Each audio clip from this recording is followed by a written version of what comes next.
కృష్ణ గారు, మీరు చాలా సీనియర్ నాయకులు. రాజమండ్రి రాజకీయాల్ని దాదాపు 3 దశాబ్దాలుగా నిశ్చితంగా పరిశీలించి ప్రత్యక్షంగా పరోక్షంగా అన్నింటిలో పాల్గొంటారు.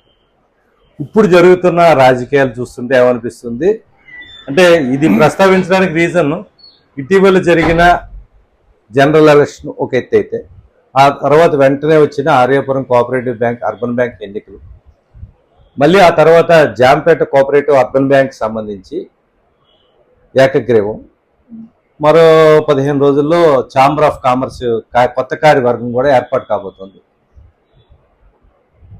ఈ పరిణామాలని గమనిస్తే మీరు ఒక్కొక్క ఇప్పుడు రాజమండ్రి రాజకీయాలు అదే అడిగారు.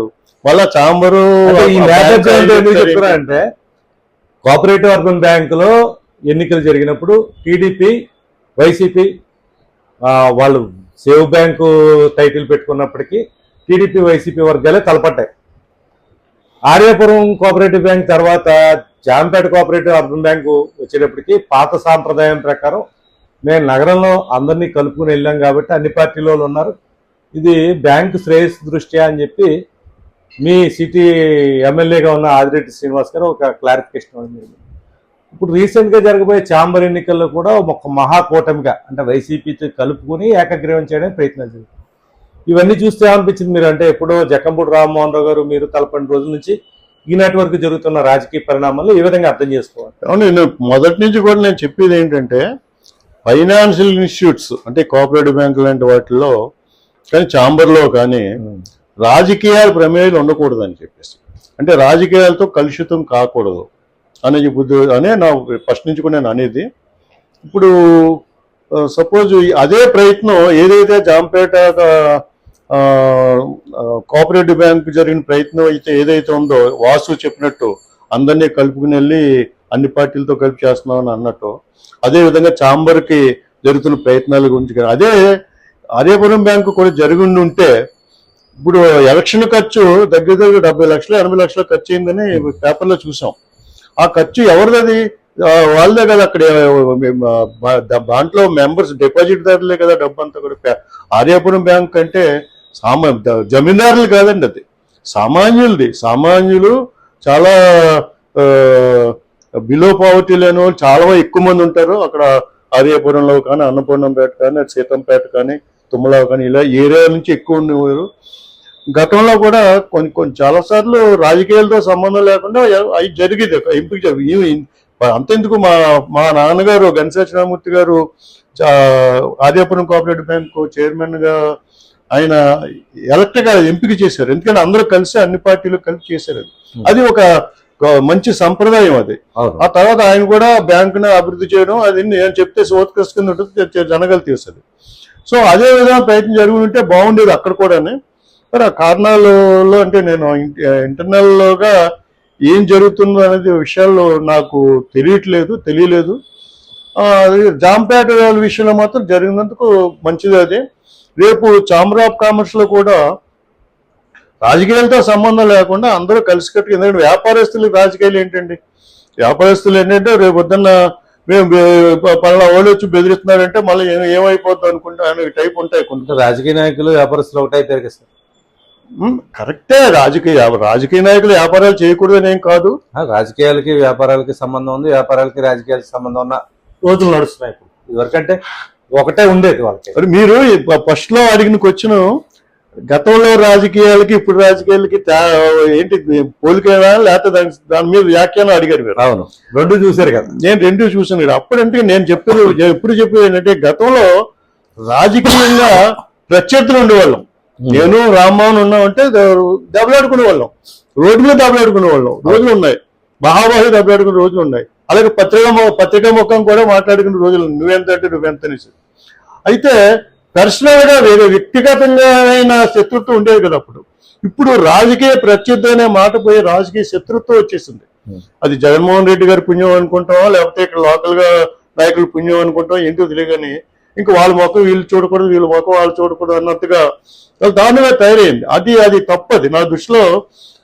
ఎన్నికల వరకే రాజకీయం. ఎన్నికలు అయిపోయిన తర్వాత అందరూ మన ఫ్రెండ్స్ ఏమైతే ఎవరు రాస్తే ఎవరు పెట్టిపోతే, ఎవరు సరిహద్దు గట్టు తగాదులు కాదు కదా. ఆఫ్టర్ ఆల్ మన అందరూ మనుషులు, మన మానవత్వంతో అందరూ కలిసిమెలిసి ఉండాలి. నా పర్సనల్ అభిప్రాయం. నేను ఎవరిని కూడా వ్యక్తిగతంగా చేయలేదు, నువ్వు చేయలేదా, నువ్వు పలానా టైంలో చేయలేదా నువ్వు అని వాళ్ళు దీని మీద వ్యాఖ్యానించే వాళ్ళు ఉంటారు. కానీ వాళ్ళు కూడా చెప్పేది ఏంటంటే తెలిసి తెలియని రోజుల్లో ఏదో మనం కూడా రాజకీయం చేస్తుంటే చేసి ఉండొచ్చు, కానీ అనుభవంతో నేను చెప్పే మాటలు మీరు వినండి, వినకపోతే మీ ఇష్టం. ఏదో సినిమాలో ఎన్టీ రామారావు సినిమాలో చెప్పడమే నా ధర్మం, వినకపోతే మీ కర్మం అని చెప్పేసి అంతే. అంటే ఈ పరిణామాలు ఎవరికి లబ్ధి చేకూరుస్తాయి, ఎవరికి నష్టం చేకూర్చావు? అల్టిమేట్ గా నష్టపోయేది ప్రజలండి. ఎవరికి నష్టం ఎవరికి లాభం అనేది నేను చెప్పలేను, కానీ అది కాలం చెప్తుంది. నేను అల్టిమేట్ గా నష్టపోయేది ప్రజలు ఈనాడు. ఎందుకంటే నేను కూడా చెప్పేది అంటే వాటర్స్ అనే వాళ్ళే వాళ్ళు ఈ అవినీతికి మొట్టమొదటి బేజం వాటర్స్ నుంచి వస్తుంది. అది ఎందుకంటే నాకు డబ్బులు ఇవ్వందే నేను ఓటు ఎందుకు వేయాలంటున్నారు. అంటే మీరు డైవర్ట్ అవుతున్నానా? లేదు, నేను గతంలో చూసాను. ఎలక్షన్ ఖర్చుతో కూడుకుంది. నేను గతంలో ఎలక్షన్ చూశాను. అంటే నేను 2014లో ఎలక్షన్లో కానీ అంతకుముందు ఎలక్షన్లో కానీ 2019 ఎలక్షన్ ఇవన్నీ చూసాం. ఏంటంటే డబ్బులు ఇవ్వకపోతే చాలా చోట్ల ఈవినింగ్ 5కో 6కో క్లోజ్ అవుతుంటే పోలింగ్ 5 గంటల వరకు కూడా జనాలు కొన్ని ఏరియాస్ లో అంటే మాకు ఎవరో డబ్బులు ఇవ్వలేదు అని వాళ్ళు ఉన్నారు కొన్ని చోట్ల. అప్పటికప్పుడు వాళ్ళు చేయవలసిన సాటిస్ఫై చేసి వాళ్ళని ఓటుకు పోలింగ్ పంపించే పరిస్థితి వచ్చేది అప్పుడు. అవునండి. అంటే నేను చెప్పేది ఏంటంటే నువ్వు అంత డిమాండ్ చేసి డబ్బులు పూచుకున్నప్పుడు నువ్వు ఎమ్మెల్యేని కానీ ఎంపీని కానీ నువ్వు నిలదీసి మాకు అది చేయలేదు ఇది చేయలేదనే నైతికమైన హక్కు నీకు ఎక్కడదే. అందువల్ల ఇప్పుడు అన్ని పార్టీలు కూడా ఎలక్షన్స్ కోరుకోకుండా కోరుకుంటున్నాయి అంటారా? సార్ కోట్లు ఖర్చుపెట్టి ఎలక్షన్లు చేస్తారండి. ప్రజాసేవ చేయడం కోసం అంత కోట్లు ఖర్చు పెట్టాలా? నాకు తెలియగలుగుతాను. అంటే నువ్వు ఎలక్షన్లో నిలబడలేదు కాబట్టి నువ్వు అంటున్నావు అని అంటారు, అనొచ్చు. కానీ నేను చెప్పేది నా మామ ఒక సామాన్యుడు అడుగుతున్నాను, ఒక పౌరుడిగా. ఇగో నేను రేపు 20వ తారీఖు పరిశుద్ధ అయిపోతున్నాను ఎంఏ పాలిటిక్స్ అని నేను సామాన్యుడిగా అడుగుతున్నాను. నేను నీకు అది కోట్లు ఖర్చు ప్రజాసేవ చేయడం కాస్త అన్ని కోట్లు ఖర్చు పెడతావా? ఆటోమేటిక్గా అవినీతి చేస్తాడు వాడు, చేయక తప్పదు. ఇప్పుడు గోల్డ్ వేసి ఉన్నాయి ఇప్పుడు అవినీతి చేయడానికి. ఆ మాటకు వస్తాయి ఈ రాజకీయ అవినీతికి చాలా మార్గాలు ఉన్నాయి. నేను తప్పు పట్టనండి. తప్పు అంటే అక్కడి నుంచి ఇక్కడ కింద నుంచే స్టార్ట్ అవుతుంది. అది ఓటర్ల కన్నా తెలివితేటలుగా ఇప్పుడు రాజకీయ నాయకులు స్టెప్స్ వేసే పరిస్థితి కనిపిస్తుంది ఉంటుందండి. అందుకని కార్యకర్తలు ఉన్నారనుకోండి వాళ్ళు కూడా చాలా వరకు ఆపర్చునిటీస్. రీసెంట్ గా ఒక కొత్త ట్రెండ్ కూడా చూసాం. అంటే ఆర్ఏపురం కోఆపరేటివ్ అర్బన్ బ్యాంక్ ఎన్నికల్లో రేపు రాబోయే ఎలక్షన్స్ లో కూడా అది కనిపించే అవకాశం. అంటే ఓటర్ల ఆశలకి ఆకాంక్షలకి ముక్కుతాడు వేసే కొత్త విధానాన్ని పొలిటీషియన్స్ కనిపెట్టారు. ఈ ఎలక్షన్ మీ దృష్టికి వచ్చిందా లేదా? అంటే మా ప్యానెల్ గెలిస్తే మీకు గిఫ్ట్ ఇస్తాం, లేకపోతే మాకు ఆ ఫలానేది ఇస్తాం అని వీళ్ళు వాళ్ళకు ఒక స్లిప్ ఇస్తున్నారు.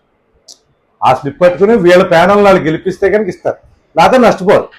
ఈ సిస్టమ్ కొత్తగా స్టార్ట్ అయింది, మీ దృష్టికి వచ్చింది? అది నాకు తెలిసి శంకర్రావు గారికి తెలియకుండా అది జరిగిందని తెలిసింది విన్నాను నేను. అంటే నేను అంత తెలియదు. వెళ్ళి ఓటేసి శంకర్రావు గారు ఒకటే చేయలేదు, అక్కడ వాళ్ళు చేశారు వీళ్ళు చేశారు వాళ్ళు. ప్రజలు కూడా మా గిఫ్ట్ అన్ని వాళ్ళు వీళ్ళు ఉన్నారు. ఇప్పటికీ తిరుగుతున్నారు. అన్ని రకాలుగా ఉంటాయి. ఇది ఒకళ్ళు తప్పు కాదు, ఇది అన్ని రకాలుగా తప్పు. ఎవరు తప్పులు నాకు గిఫ్ట్ కోసం పరిగెడుతున్నాను. నేను చూసాను రోజునే అవేళ ఏదో బ్యాంక్ పేరు ఎంత కానీ ఆ వీటి college English medium school high school అక్కడే మహాసభ జరిగింది. పులేమని జనాలు పోలీస్ బందోబస్తు పులేమని జనాలు ఇంత ఇచ్చింది ఓ బాక్స్ ఏదో ఇస్తారు. అది కొనుక్కుంటే ఎంత అవుతుంది? ఆ గిఫ్ట్ వాళ్ళు పరిగెడుతుంటారు. మెంబర్షిప్ ఉన్న వాళ్ళకి అది డివిడెండ్ ఇవ్వకుండా ముందు ఇలాంటి గిఫ్ట్లు ఇచ్చి ఆ రోజు సంతకాలు పెట్టుకుని ప్రతి బ్యాంక్ లో జరిగేదే సార్ కృష్ణ గారు. జరుగుతుంది. చంద్రవాడికి కోరం ఉండాలి కాబట్టి జరుగుతుందండి. అంటే అది ఇదివరకు మామూలుగా జరిగితే ఇప్పుడు ఓపెన్ అయిపోయింది. సో అంటే ఈ కిచిడీ పాలిటిక్స్, ఈ మహాకూటములు ఎవరికి నష్టం ఎవరికి లాభం అని చెప్తారు. నేను చాంబర్ ఎలక్షన్ గురించి మీరు మహాకూటమి అన్నారు కదా, అది చాంబర్ ఎలక్షన్ అనేది నేను కూటమి అంటే ఒప్పుకున్నది. రాజకీయంగా అందరూ కలిసిపట్టుగా చేయవలసిన పని అది అది చాలా దట్ ఈస్ అది వెల్కమ్ స్వాగతించవలసిన అవసరం. నాట్ ఓన్లీ చాంబర్ అండి, చాంబర్ ఒకటే అని అనట్లేదు. జాంపేట కోఆపరేటివ్ అర్బన్ బ్యాంక్ ఎన్నికల దగ్గర నుంచి ట్రెండ్ మార్చారు. అంటే వైసీపీ కూడా తెల్ల జెండా ఎత్తేసినట్టు కనబడుతుంది. ఎందుకు ఈ పోరాటాలు, ఈ గొడవను? వాళ్ళతో పోతే 4 సీట్లు వస్తాయనే పరిస్థితి వాళ్ళకి కూడా ఉంది. మంచిదే. ఎందుకంటే ఎలక్షన్ భారం పడకుండా, ప్రజల మీద భారం పడకుండా, కక్షలు కావేశాలు పెరగకుండా ఉండడం మంచిదే. ఆ ప్రయత్నం ఎక్కడి నుంచి మొదలైనా కానీ అది మంచిదే. అది ఒక అనుభవించడిగా మీరు కూడా అది మంచిదే, అది నా ఉద్దేశంలో. ఇంకా అంతగానే ఎక్కువ అడగండి నన్ను. థ్యాంక్ యూ ఇది ఒక ఆ విషయంలో కొత్త ధోరణి అనుకోవచ్చు. ఏదైనా కానీ మంచిది, అందరి అభిప్రాయాలు తీసుకుని నలుగురిని కలుపుకుని వెళ్ళడం ఇలాంటి ఎందుకంటే తర్వాత నడవాలి కదా బ్యాంకు కానీ, కానీ వ్యాపారస్తుల సంస్థలకు సంబంధించి కానీ. అంటే అంతకుముందు మీ టైంలో కూడా చాంబర్ ఎన్నికల్లో కొట్టేసుకుంటున్నారంత పరిస్థితుల్లో ఎన్నికలు జరిగినప్పటికీ ఎన్నికలు అయిపోయిన తర్వాత బాయి అని గెలిచిన వాళ్ళంతా జరిగినాయి. అప్పుడు ఆకులేరాజు గారు ఎలక్టెడ్, వాళ్ళు కాంగ్రెస్ తరపుని ప్రెసిడెంట్ గాని, మా తరపుని మధ్య సత్యనారాయణమూర్తి జనరల్ సెక్రటరీ ఎలక్టెడ్. మేము అందరూ కలిసి, అమరాలు అందరూ కలిసి అప్పుడు చంద్రబాబు నాయుడు గారిని ఇప్పుడు సిల్వర్ జూబ్లీ ఫంక్షన్ అనుకుంటాను, ఆయన ఆహ్వానించడానికి వెళ్ళాం. అందరూ హైదరాబాద్ వెళ్ళాం, ఆయన పిలిచాం, ఆయన వచ్చారు.